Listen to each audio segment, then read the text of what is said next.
There was once a queen so powerful, even the rain asked her permission before falling. A kingdom of 7 peoples, ruled from a palace of red earth and gold. But one evening, a ragged stranger knocked on her palace gate.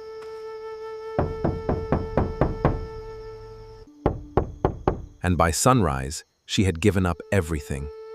Not by force, not by trickery, by choice. In the ancient kingdom of Dahomey, there ruled a young queen named Adisa.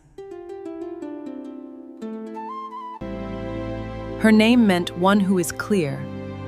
Across 7 kingdoms, she was known for her wisdom and her refusal to be deceived.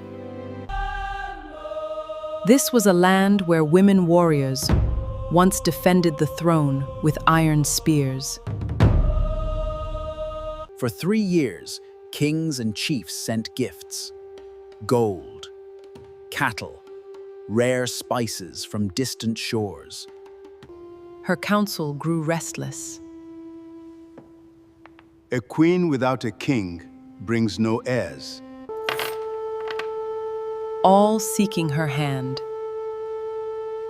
All turned away. Adisa looked out at her people, farmers, traders, mothers, carrying children on their backs. Bring me a man worth ruling beside, not a man who wants to rule instead of me.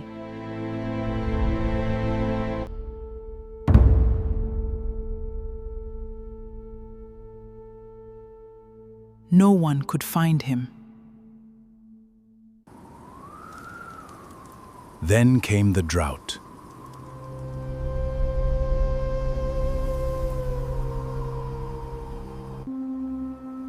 For 40 days, not a single cloud crossed the sky.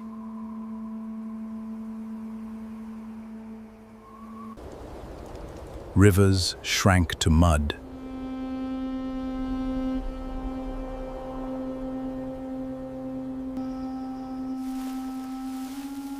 Crops turned to dust.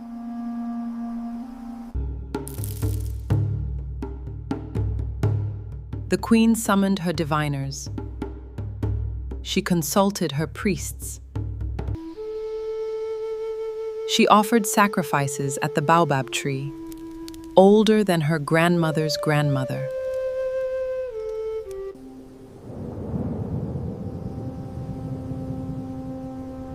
Still, no rain.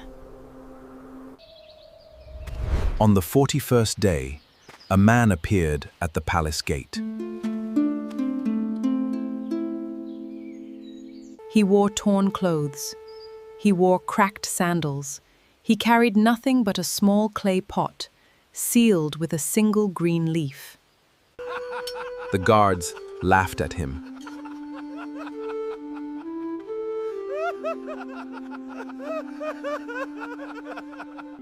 He walked the long hall as every eye followed him. But the queen, curious, ordered him in. Every visitor bowed, ministers bowed, kings bowed. This man simply looked at her, directly, calmly.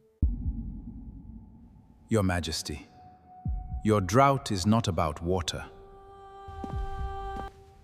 It is about something you are holding on to. That does not belong to you. The entire throne room. Then the council erupted. Guards reached for their spears. Guards reached for their spears. But Adisa raised her hand. What is your name? Kofi, a keeper of old things. He placed the clay pot on the floor and removed the leaf.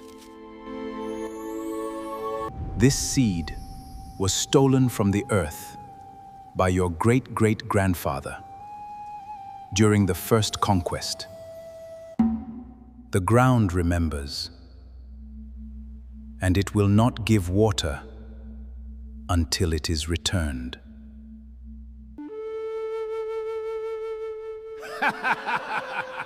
The council called him a madman, a beggar with a cheap trick.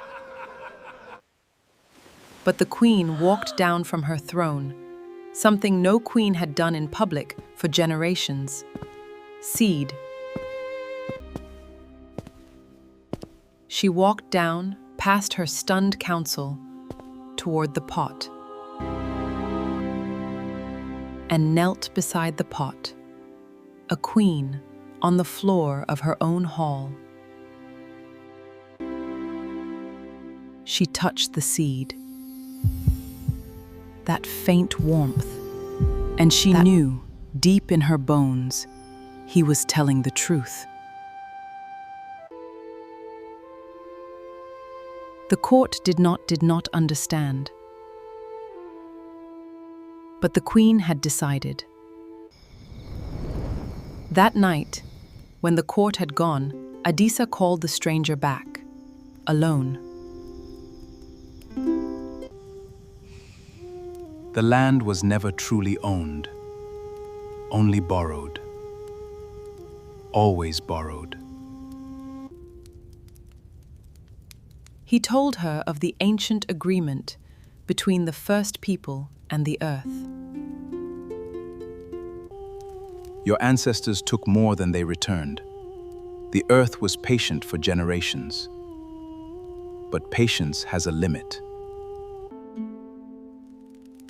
How do you know all of this? Because my grandmother was there when it was first stolen. She made me promise to find whoever sat on that throne. At sunrise, he gave her the task that no servant could perform for her.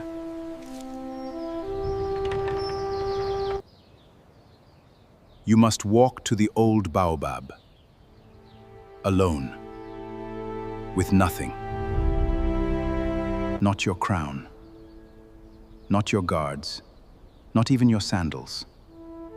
And you must return the seed yourself. If you send a servant, it will not work. The earth will only accept it from the one who holds the power. The council said absolutely not. It was too dangerous. It was too dangerous. It was beneath a queen's dignity. It was impossible.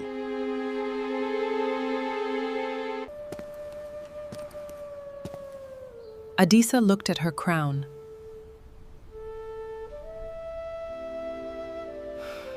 And walked out barefoot into the morning.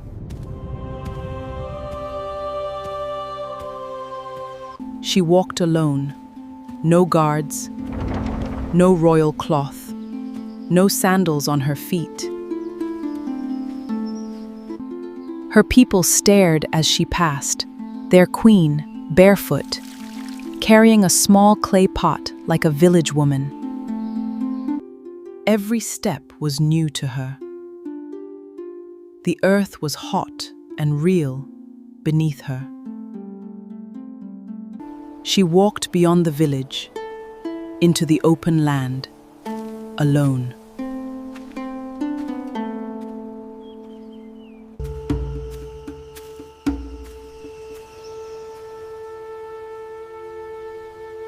She reached the ancient baobab.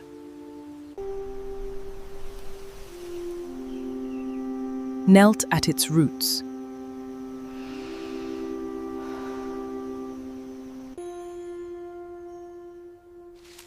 She took out the seed her ancestors had stolen.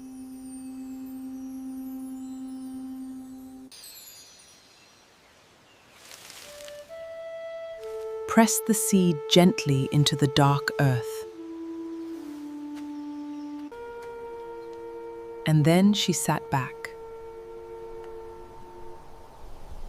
and waited.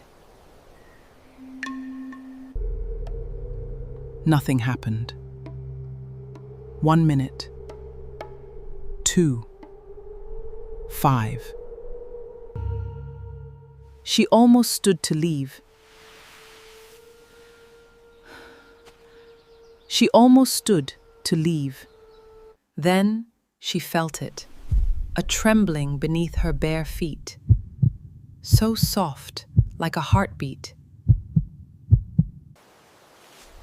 Then the smell, that deep, wet, ancient earth smell that comes before a storm. She looked up. The sky was turning dark.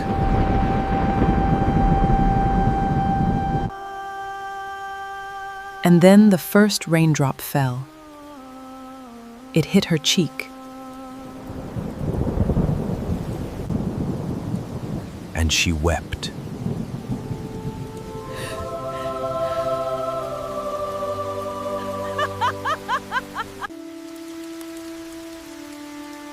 The rain fell on the dust, and the earth drank.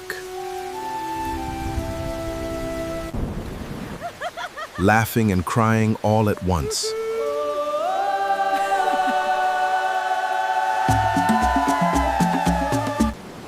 Her people were already running into the streets, arms open, faces turned upward.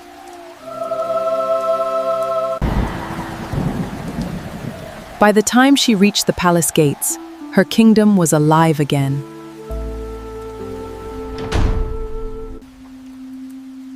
But when she entered the throne room to find Kofi, he was gone. In his place on the floor, a single red feather. The sign of Eshu, the Orisha of crossroads and wisdom, who sometimes walks the earth as a poor man to test the hearts of the powerful. The elders fell silent when they saw it.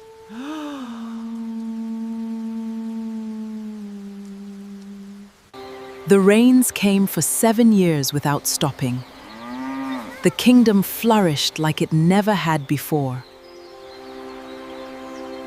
But Adisa never forgot the lesson of that barefoot morning. From that day, every law she passed, she asked herself first, am I taking more than I return?